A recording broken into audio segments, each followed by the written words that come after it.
Welcome, everybody, to this week's episode of the Marketing Guides for Small Businesses podcast. This is episode 87. Today, we're going to be talking about the key elements of marketing, an effective marketing strategy. I'm joined by Paul, Ian, and Jen today. So, welcome, everybody. Thank you. We're going to cover a topic today that I think many businesses either skip, they wing it, or they really, at a minimum, they really struggle with it. So I'm really excited to get into this with you guys today. Creating an effective marketing strategy is hard work. It doesn't just happen. And knowing where to start and what to work on is really key. So with that, we're going to really get into it. We've got a lot to cover, so I'm just going to go right into the questions. Paul, I'm going to start with you. What analysis should be done when looking at a company's current online presence?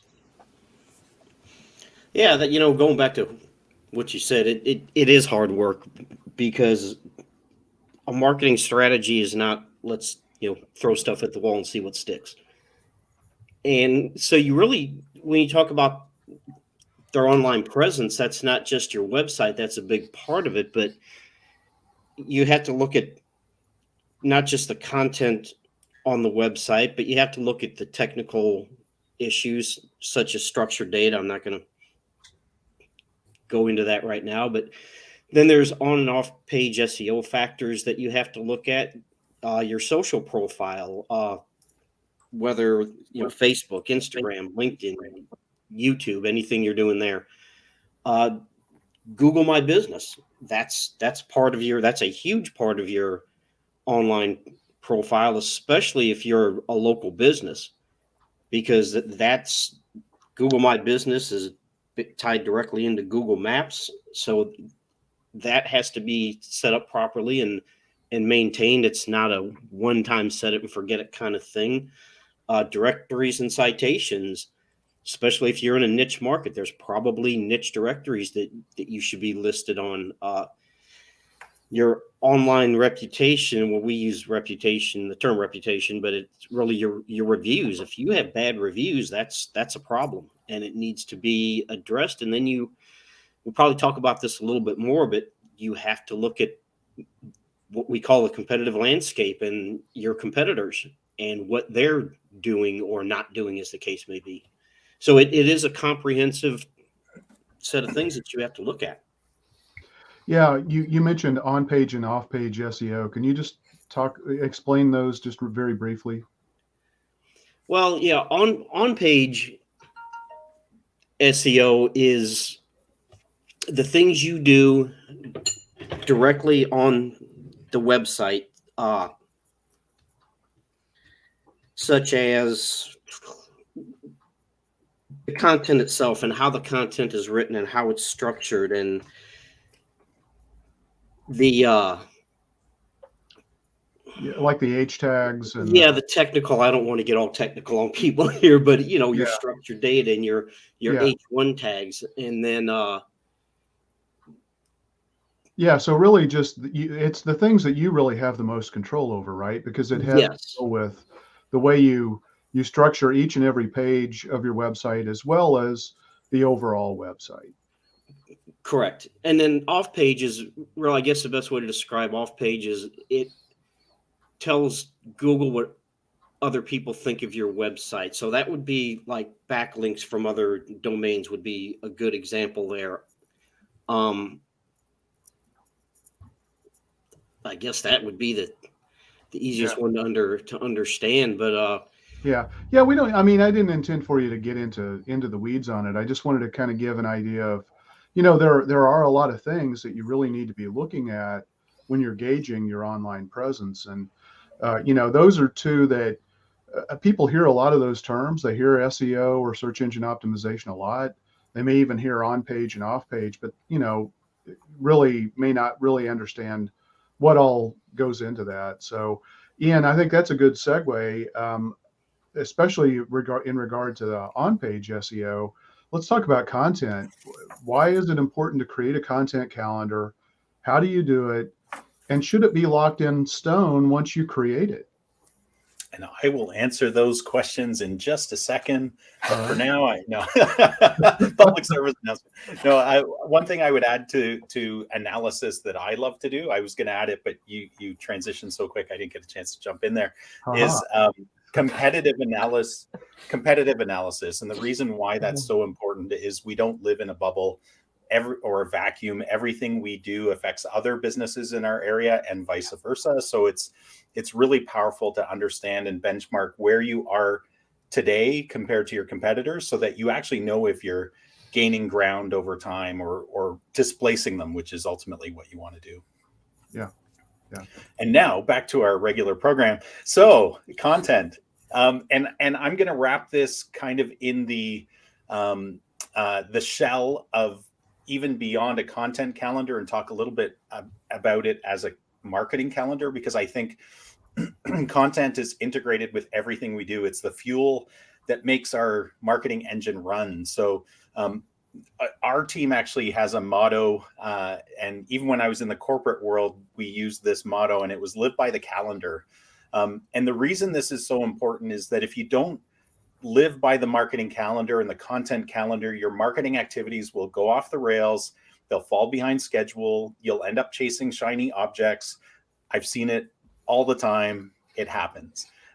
So a calendar is a very structured way to keep you on task and strategically on task, because you know what needs to be done, when it needs to be done, and then you deliver on it. The beauty of a marketing calendar is that you can clearly see what's required at each month at a glance, and where there's gaps. So even from a planning tool standpoint, super, super powerful.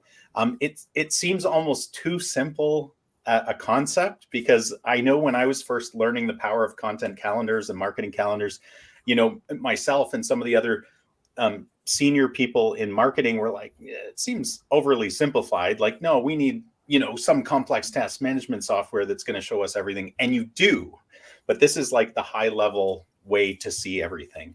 It's like the 30,000 foot view from an airplane. But you asked a few questions in there. So how do you create a content calendar? So to start, I think format is really important. When all of us think of calendars, we think of a calendar, right? And that's not really what we mean usually in marketing.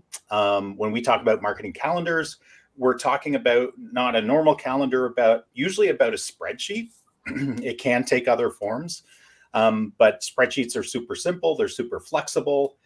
You can add rows, you can add columns, and usually the structure is quite simple. You have along the top, you have your months, and you might even break up your months into smaller portions, depending how detailed you want to be.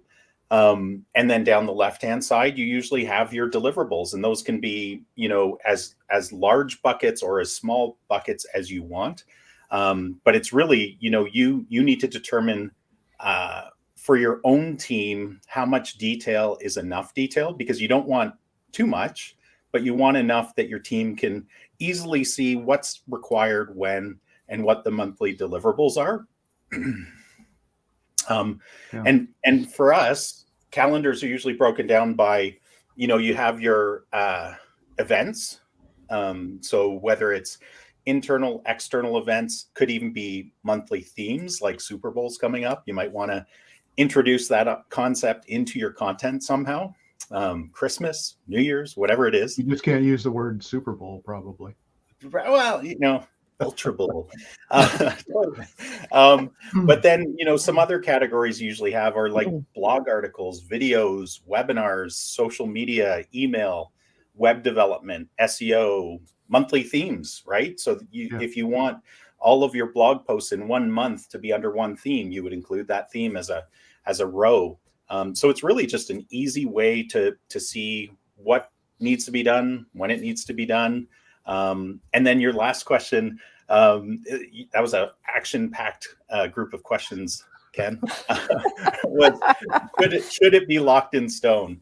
And I think we've actually said this term previously, but there's a great military saying that no plan survives contact with the enemy. And I think this is true with any marketing plan. Your calendar is a part of your marketing plan, and it's a living document. It should be locked down enough that you aren't willy-nilly, is that still a term? Taking Yeah. things in and out of it, but that it's flexible enough to adapt to future developments, that you can add and take things out, and that you can also, and this is really important, exploit opportunities as they arise. Yeah.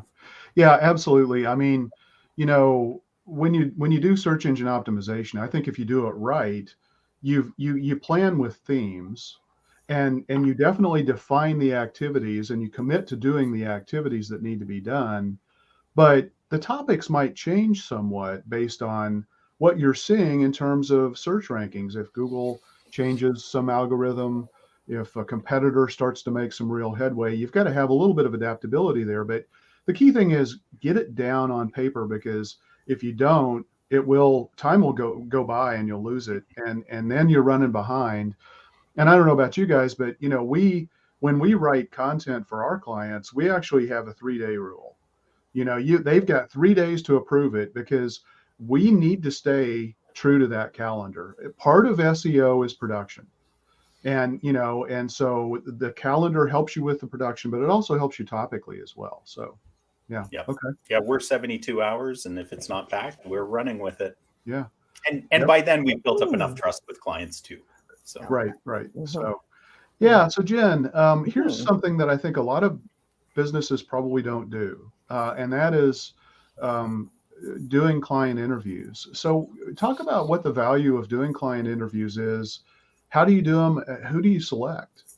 Yeah, when doing a strategy first program, but like Ian, I'm going to back up a little bit, because I think that one of the reasons why marketing sometimes, I mean, in the tech world for sure, we get called the arts and crafts department. Some other companies, feel that they can run without marketing, without a marketing strategy, or just do a few things. And I think sometimes us as marketers, we forget to let the company know the marketing strategy is built off the business strategy. What does the company want to do this year? And then once understanding that, then we can make sure that the marketing strategy aligns where the business is trying to go. We're not off here in a silo. So I think that's very important to understand too. We're not just going to, create a marketing strategy for you. We first have to understand what's going on with the business, the good, the bad, what you can share with us, and then we can build a strategy that supports that. So that's how you can really get the marketing integrated into the company's thinking. So before you answer the question that I asked you about interviews, what happens if a business has not done business strategy? Yeah, well, that's a bigger issue, right? So maybe that's a topic for another podcast. Yeah, I mean, sometimes you find that out. You find that out, like, okay, there's really no business strategy. Okay, well, then kind of, where do you want to go? What are you trying to do? Where's your competition? You can kind of back into it, but then that gets us on thin ice as well, right? Being in marketing, you're not responsible for, where's your company going? That's not our responsibility. That's not what we're here to help you do. But yeah, oftentimes we can run into that kind of problem for sure. Yeah. Well, my that could be another podcast. You're right. Yeah, my experience is that sometimes the marketing strategy helps to clarify the business strategy and what it could even be. So again, I think this is a topic we're going to have to explore, in another podcast. But yeah. Anyway, I was just curious when you mentioned that, because it's like made me think. It's like, okay, well, usually So. All right. Yeah, we've had that happen a few times, but let's save those stories for the other podcast for sure. So, so the importance, if we follow the strategy first process, one of the things is the client interviews. The purpose of the client interviews is, if I can just back out into messaging a little bit, how do you come up with, or I'm sure any of you listening could point to either your own industry or other company industries you work with, and maybe the messaging or the tagline. You could, strip away a company's logo and intersperse anybody's tagline or anybody's messaging with anyone else in that industry. That's the problem that we're trying to avoid. What we're trying to do is get to messaging that is very clear about your company, the value you deliver, how you're different, and not only just, coming up with something great to say, but also to make sure that is backed up by really how your company operates. So that's the way that you can get rid of any kind of marketing fluffy message and go, yeah, this is really who we are. And all your employees, all your team members within the company is like, well, this is us. This is how we operate. And you can really get behind it. One of the ways to do that, I mean, it's great to talk about, okay, what are we good at? What are we bad at? Where do we want to be? We're number one. We taste the best, whatever, right? You can come up with all kinds of messaging if you lock everybody in the organization in a room to come up with, what's great about us. But that, you talk about not doing things in a vacuum, that would be a mistake. Where the customer interviews come into play is that you have a customer who has been with you, let's say any length of time, who is able to let you know why they've been with you, what they see as your difference, why they stay with you. And we come up against this sometimes where our client will say, oh, we've done customer interviews, we've got some testimonials, this, that, whatever. The difference with the client interviews that we do and within the process that we follow is that it's a third party. It's us. It's our team going to your clients to ask a set. In our case, we have the 10 questions, which are very open-ended. You can't answer them with yes or no. And it really tries to get to the heart of the matter of like, why are you staying with this client? What are they doing that's so good? Where can they improve? What first attracted you to them? What are they doing that's different from other competitors that you have tried? And part of the difference is there's those kind of questions being asked. The other thing is, and it must be a human thing that we're willing to kind of spill our guts to like a third party or a stranger, because we've heard things good and bad that the clients have never said to their own, I guess their customers have never said to their own client. Either they haven't been asked, they haven't thought about it that way, or they just, they just thought they knew. And we'll come back from client interviews with differentiated messaging. We'll also come back with some things that are very surprising. And I mean surprising in a good way. Some of the negative things that have come back, the clients already, we should improve on that. Or, that's an easy fix. Some things have been a little, I didn't know we were doing that. But some of the most interesting things that we find from client interviews is that the way the company is operating the business, the way that they're following up with them, the way that they're invoicing, the way that they're doing their deliveries, some of the mundane things that the company may think, well, isn't that just business as normal?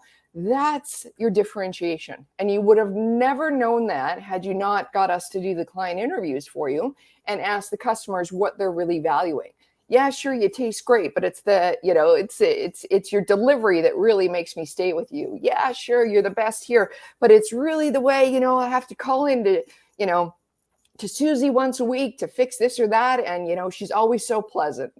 So it's getting under the hood and really understanding from your customer's point of view what is making you different. And then what we do with that information, first of all, obviously we talk to the client and share that with them.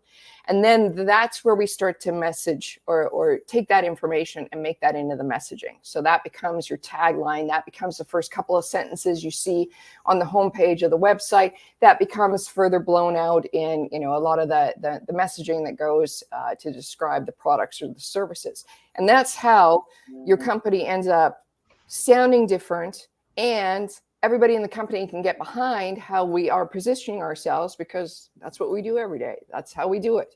So that's those are client interviews, and that's why it's so important. The last thing you said here, who do you select?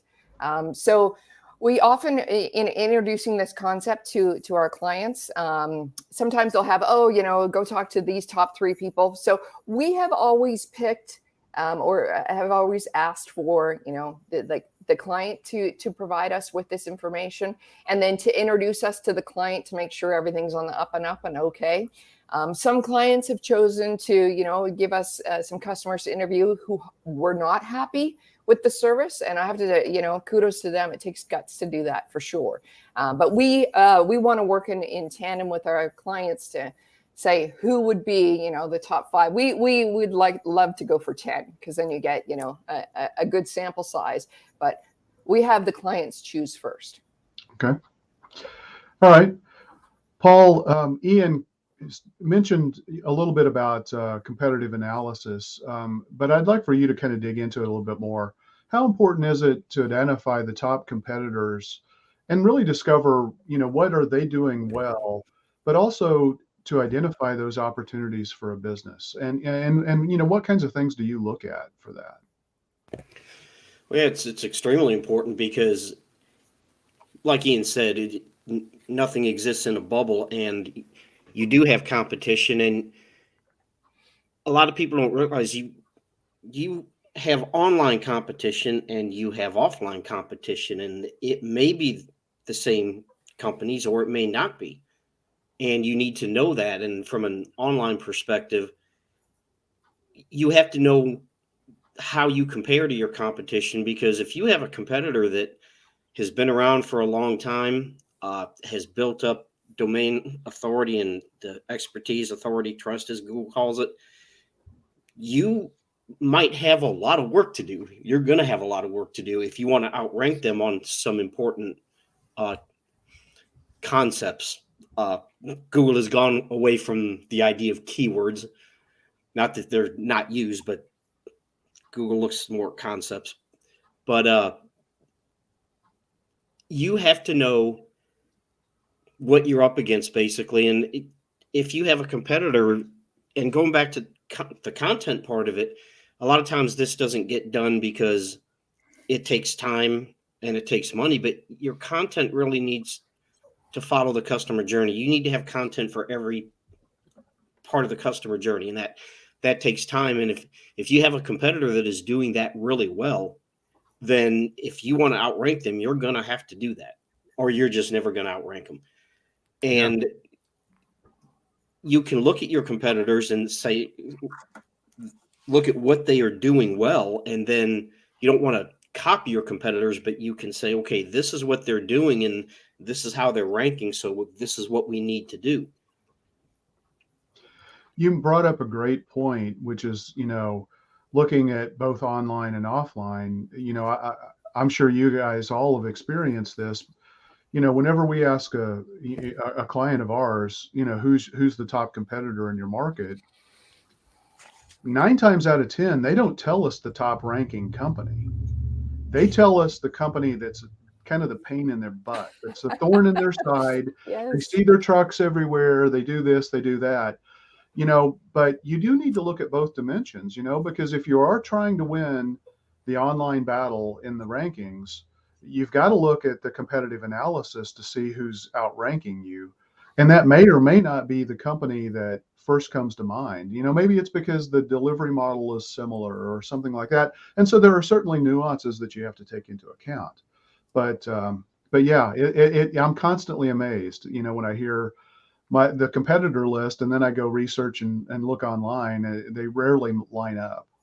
So Ian, Jen talked about this a little bit, having a clear message and focusing on the problems you solve for a client, customer, patient, whatever you might call them, in your industry, is super important. I mean, so much so that you and I wrote a book about this, right? So why don't more businesses do this? And what do you think is one of the best ways, if not the best way, to create a clear message for a business?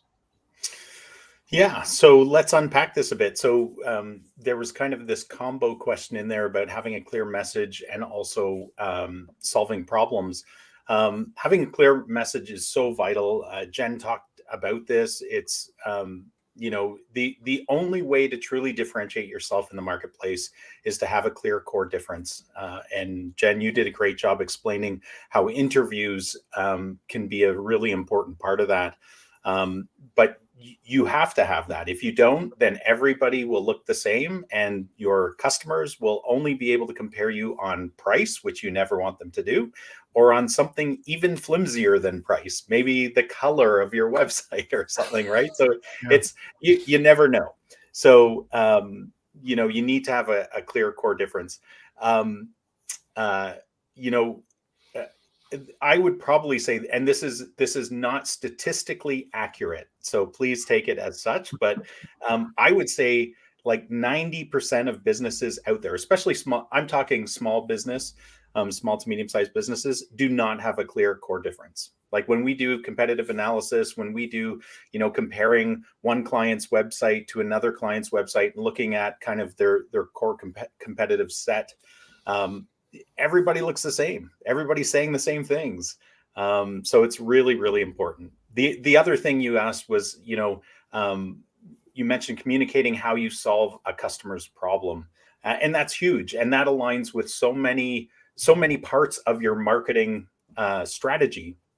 It aligns with, who you're trying to attract, because they ask specific types of questions related to their specific types of problems. It aligns with SEO because when they ask those things, they're Googling them, right? Like that's just the first place you ask. Yeah. So it's really, really important to, first of all, understand what your customers' pain points and problems are so that you can express those back to them with solutions. So, here's your challenge, customer, and here's how we solve this particular challenge with our expertise and our follow through, and empathy. Like the cool thing about, showing how you solve problems is that you're empathetic to their problems. And right there, you're bridging a gap with another person. Yeah. The second reason I think you need to do that, again, is just, it's that vital connection between you trying to get it in front of Google when somebody's asking that question. So you need to have that outlined very clearly on your website about, basically you're trying to say, when somebody asks this question, Google, here's my answer, so that you can pop up in the rankings. And that sometimes that's very easy to do depending on your competitive set, your landscape. Sometimes that's a challenge and you're going to have to work towards that. Your last question was, why don't more businesses do this? Well, I think the number one reason is they don't do strategy first. They just, I've talked to so many business owners who just want to, they just want the result. And that reminds me, I just have to share this story because, first of all, it's cute, but it's actually to me, it's very profound. One Christmas, my youngest daughter asked for a guitar. She wanted a guitar. We got her one of those kid-sized guitars with flowers all over it. What we loved about it is it came with a DVD. This is back when DVDs were a thing. Came with a DVD set so that she could learn how to play the guitar. And so after, weeks, months of this guitar not being played, I asked her, I said, like, what's the problem? Like, do we need to enroll you in a course or something? And she just looked at me with a straight face and said, Dad, I don't want to learn guitar. I just want to be able to play guitar. So I think a lot of people, like, that's a nice, innocent kid's view of the world where, like, they just want the result. They just want the skill without the work. And that's true in marketing too. You have to create the strategy to get the results. A lot of people think they can just luck into it or copy exactly what their competitors are doing. And that doesn't work. Like, that's been proven time and time again. Like, unless you know that your competitor's doing everything right, you might be on the fast track to outpace them to the bottom, for all you know, because you're following them. Yeah. And the last kind of reason, so those two things, they don't put strategy first. The second is they don't have the internal expertise, to do that task. It takes an experienced marketer to really look at a business, look at the competitive landscape, and say, and listen to interviewers and be able to ask them in a particular way in order to draw out, what really makes you different and how do you solve problems differently than your competitors. And that's where marketing consultants can come in. Yeah. Yeah. I love the story brand framework. I think it's just incredibly powerful. And one of the things that you mentioned, the empathy, obviously having authority as well is important. But, one of the key things, and this is a really subtle thing, but it's incredibly important, and that is the internal problem that people have. Problems are multidimensional. There's internal, external, and philosophical. So the easiest example I can always think of is, I've got a toothache. Okay. My tooth pain is my external problem. My internal problem might be, I'm scared to go to the dentist. It hurts when I go to the dentist. The dentist always has poor bedside manner or chair manner or whatever you call it. You know, and then the philosophical thing is it's 2022. It shouldn't be that hard to experience a stressless, painless dental experience. Where are those nanobots when we need them? Eh? Yeah, exactly. But you know, the reason that I buy and the reason that I select the dentist that I do is if I find a dentist who answers my internal problem, that's where I'm going to go. So the internal problem is absolutely critical. And I think StoryBrand does the best way to kind of encapsulate that and help you formulate that and realize the power of internal, because that external is what they search, internal is why they buy. At least that's my oversimplification, but it's a really important distinction. So well, and I love that too, Ken, because it's the whole StoryBrand model is about how do you as a business become the guide to the person, and bring them into the story. Like, how do you make the story about them and through pain points, right? That's solving people's problems. That's how you bring them into their story. Yeah, it's not your story as the market, as the company selling your products and service. Right. Your hero is I mean, your customer is the hero, I should say. Yeah. So a dentist should have a banner on their website that says, "We have the good drugs. You won't feel a thing." Jen, let's talk about marketing concept called personas. Can you explain what they are, why they're used, and how to create them? And I guess, I don't know, maybe I just have this intrinsic problem of asking like 5 questions bundled together in one. That's all good. I hadn't noticed, Ken. No, it's good. Absolutely.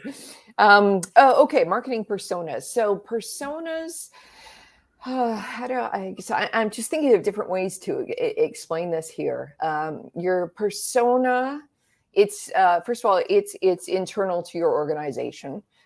It is what would be a good way to a caricature? Maybe that's the wrong way to say it. It's I'm just trying to not use marketing speak as I explain this. So it's your ideal customer, and really understanding what is he or she responsible for, what their pain is, what's important to them, what is going to solve their problem with your product or service. And maybe I could just talk this through in a scenario that we often deal with. So we do a lot of work with B2B software, B2B tech, so business to business. So this is the kind of software that might be powering the cash registers at your grocery store. That kind of, like, it is software that helps businesses do their own business. So sometimes B2B is kind of invisible. But within business to business, and this could apply to consumer as well, any kind of larger sale, there is multiple decision makers and multiple influencers. And what we mean by that is it's not just, you just don't have to convince one person to buy your software. There's a few different people involved, and they have a few different things that are important to them. So for example, you've got the end user who's actually going to be using the software. Are they able to use it? Does it work with their workflow? You've always got a finance person who's interested in, like, how much does this cost? What's this going to cost over the lifetime value? What do we have to, what do we have to pay to improve? Are our subscriptions locked in for the next, X amount of years, that kind of thing. You have the operations person. Typically understanding, is this the right software to bring into the workflow and the whole entire organization? Never mind, Bob or Sue that has to actually be on the end computer using it. But organizationally, does this fit into the whole operations of the way we're doing it? And then you've got the tech people going, do the, ones and zeros line up? Is this a security risk? Is this the best option? And so in that example, you have a few different people who have the chance to say yes or no to bringing in this software to the company. And they all have different things that are important to them. And it's not only important to them, it's what they're responsible for in the organization.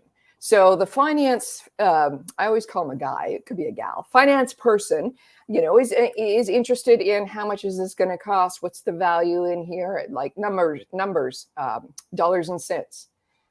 if you're talking about the use of it or how great the interface is, I'm sure that person is not going to care about that. They're going to care about what is the financial implication of us buying this software. And so in this scenario, you have a bunch of different buyers. You have a bunch of different people that can green light and say yes to this purchase, and you need them all to align. And so how do you make sure you're thinking about all these different people as you're creating your marketing content for them? So what you would do is you would have all these different people as different personas. So for the finance persona, this person is very interested and very responsible for the company's money. How do we show the financial implications of buying this software and that it's the best use? For the operational person, how do we produce content that shows we implemented this software in several different workflows, and here's how either easy it is, or here's some of the problems you're going to have to face? And in the marketing content, talking about problems before they arise is a great way to build trust as well, because everything's not a silver bullet, unfortunately, right?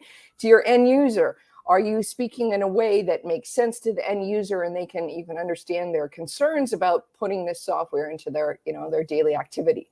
So without understanding those different personas and what those different buyers have as a priority in order to make them be able to say yes to your product, you're just going to be talking about how great it is. And that's not going to land with any of them. Yeah. So the personas help us as marketers focus in on, okay, to this person, what's important to them? What can we pull out of our product or service that answers their concern in order to get a green light from them?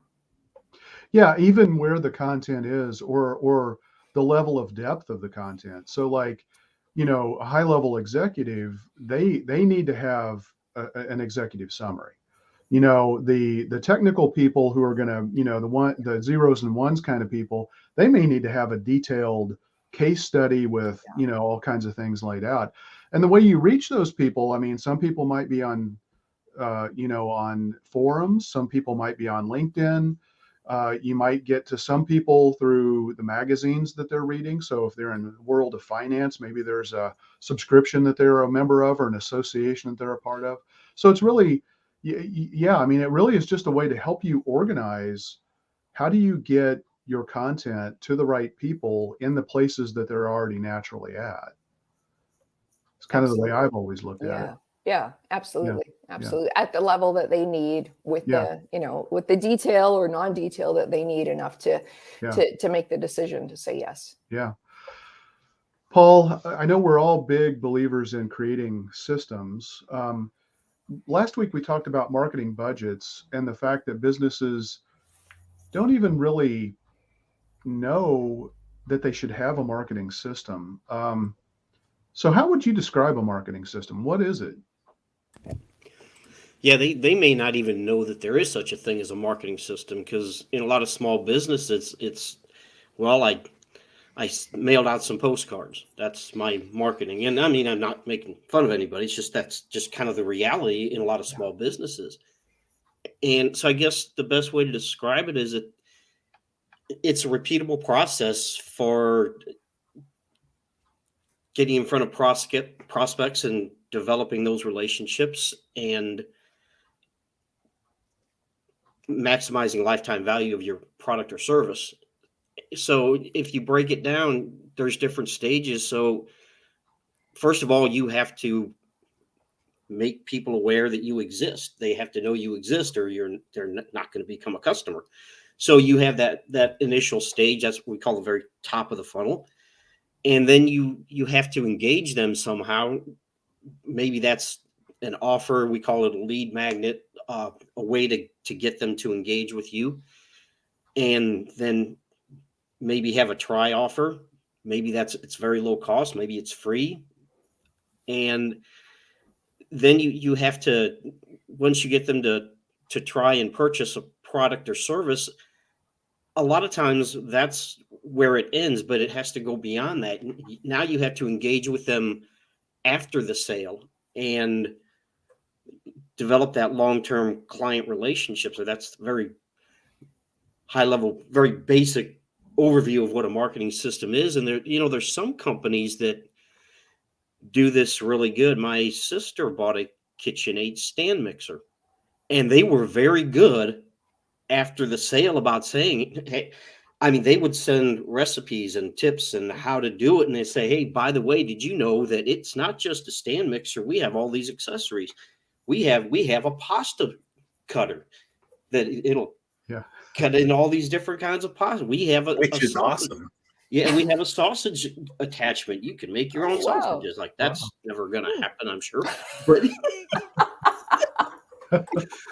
but they were very good about that, and some companies do that very well, and some companies do it poorly, and some companies don't do it at all. And but that is the most overlooked part. And when we talk, automation can help you with these things. I guarantee you there wasn't someone at KitchenAid sitting down on a weekly basis or however often it happened, sending her these emails. They had an automated system in place that did this for them. And automation is a part of that marketing system. And it has to be, you're probably not going to be able to set something like that up yourself, which is why you're probably going to need a marketing agency to help you get these things in place. But I don't know if that was oversimplified or if I went down in the weeds, but that's.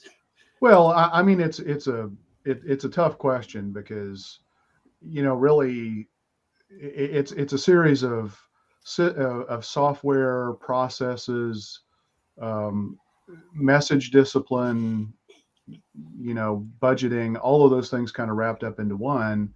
I think the key thing is, the best way to get the most out of and really build a marketing system is to start with strategy first, because otherwise you're not gonna get these force amplifiers. You mentioned postcards. If you're doing postcards to an area that you're also running Google ads in, guess what? You're getting an amplification effect, and hopefully you're doing that by design, not just willy-nilly or accidentally, to borrow Ian's word earlier. And you should be able to track those postcards with tracking number, specific URLs. And all of that requires a marketing system. And, it requires, you have to design it. You have to optimize it. You have to set it up specific for who your ideal customers are, where they're spending time online. What's important to them? What problems do they have? What's their life like after you transform them from the state they're in where they have the problem to the after state? That marketing is all about transformation. Yeah, and pretty much everything I talked about was kind of external, if you will, because there's the internal process. What happens, and there's a lot of companies that have problems with this as well, and software can't solve an internal problem. What happens once a potential customer contacts you or engages with you? How is that handled internally? A lot of times things fall through the cracks, or it gets passed from one person to another, and this person doesn't know what the other person did, and that relates to a bad customer experience. Ian, go ahead. Yeah, I was just going to add, to me, the system, you could almost take all of the technology, like just to highly simplify the conversation, you could take all the technology discussion out of this and still have a marketing system. In that, to me, your strategic marketing plan is about, it's like a roadmap. You have these goals, you want to achieve these goals.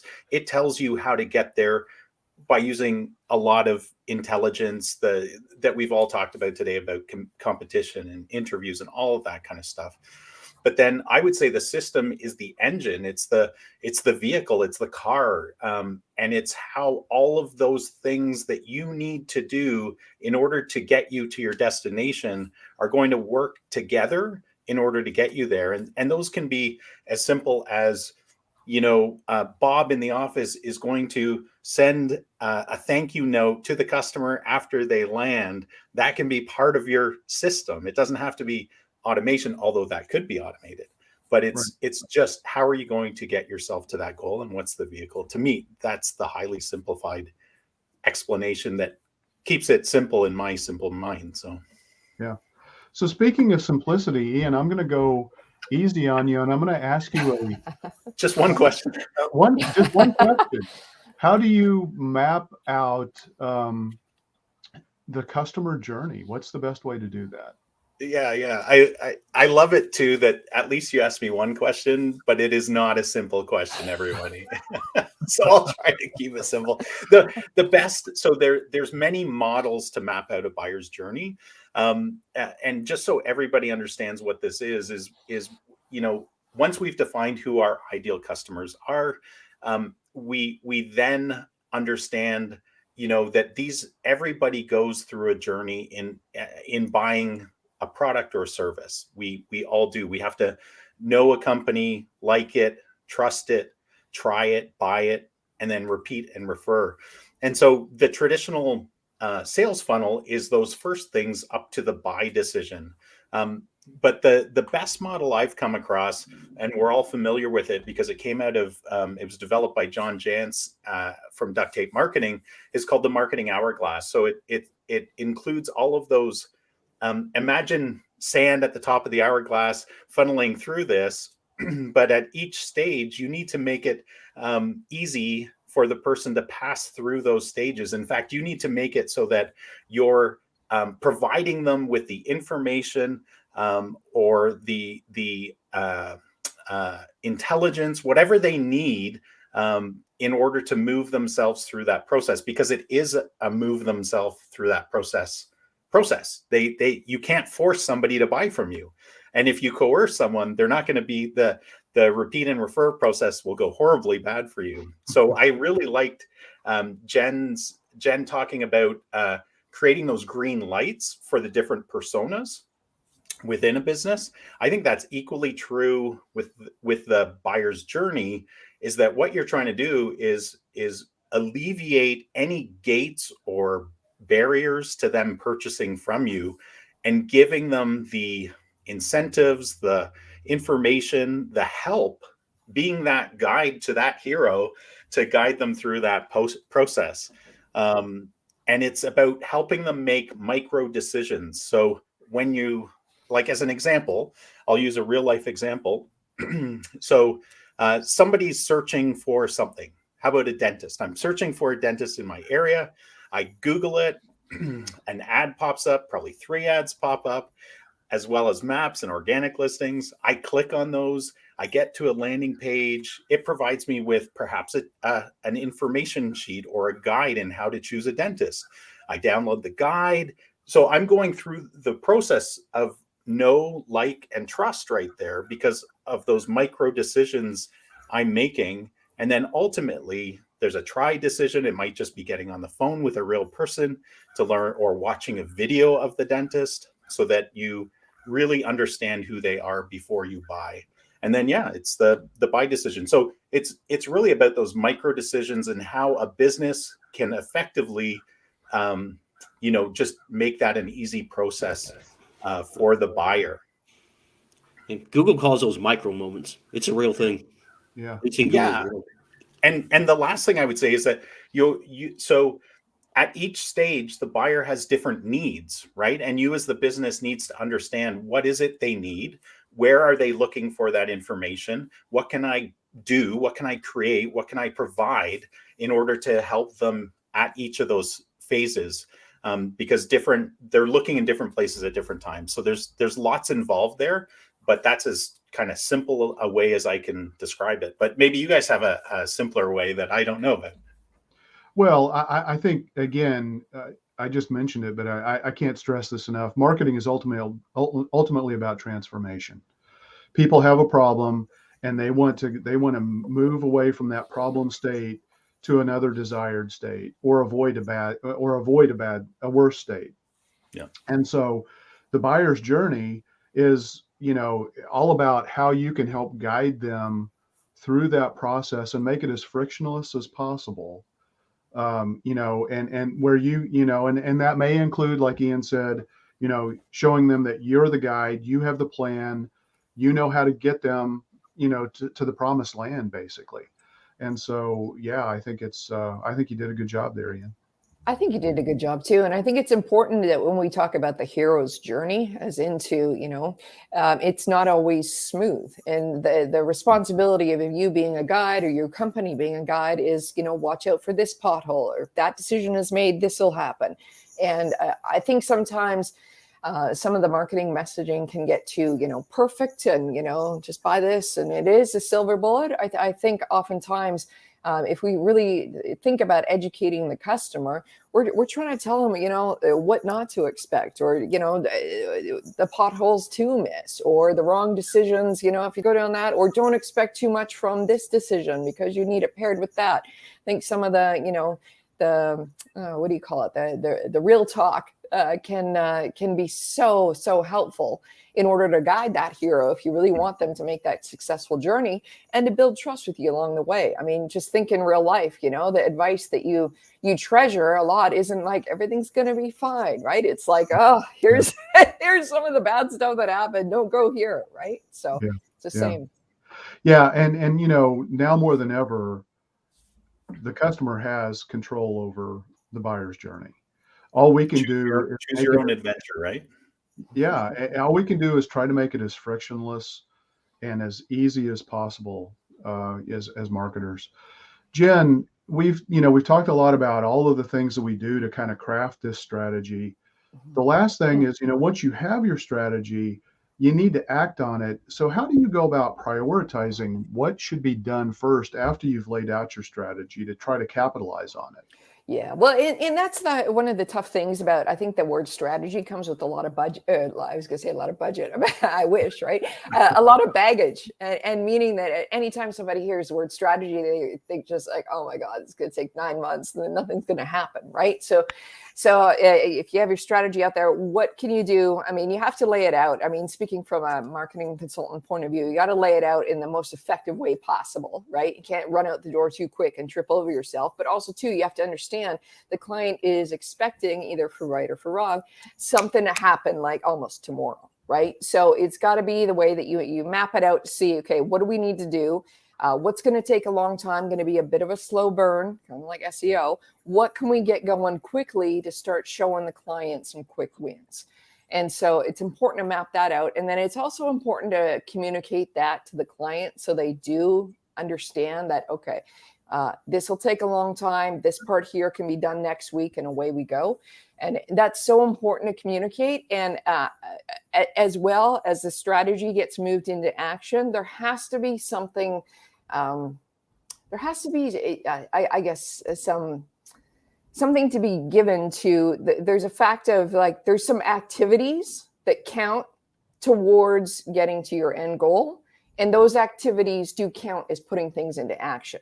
So getting the right team on board, getting everybody up to speed, getting the right introductions, getting the passwords done, like some of that, minutia and mundane things, that's got to set things off on the right way. So, yeah, I think you've got to have both activity and results based things that you're putting in place. I mean, part of good marketing is you're just doing a certain set of activities on a regular cadence.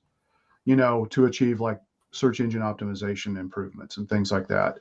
In other cases, you very much need to be measuring, if I'm making this investment now, it's generating X return for me right away, or as fast as possible.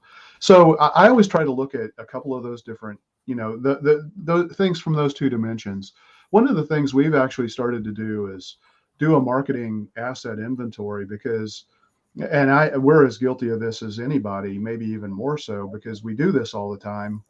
But, we build a lot of half-built stuff that we never launch, that we never fully take advantage of. We write ebooks, we do this podcast, we do a variety of things.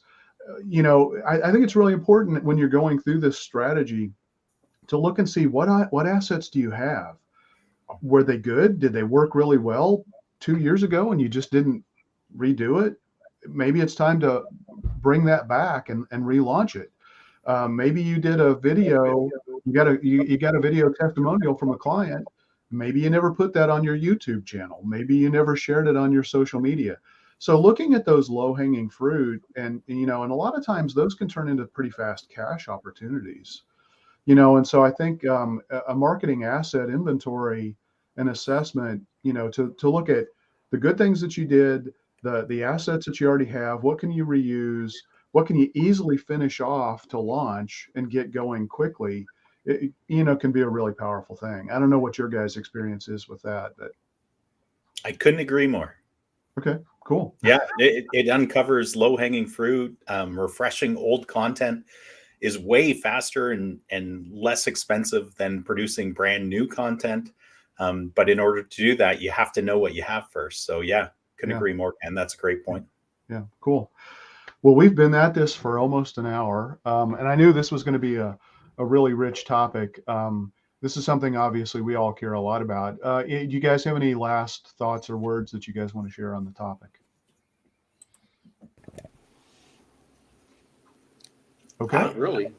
All I would say is that if you have a strategy, a well thought out marketing strategy, it will get you to your goals much faster, cheaper, and it will also give you a much higher return on investment than you're ever going to expect. Like it seems like a cost and a delay at the beginning of the process, but it will make everything better immediately after that. So take the time, invest well, and the results will pay for themselves.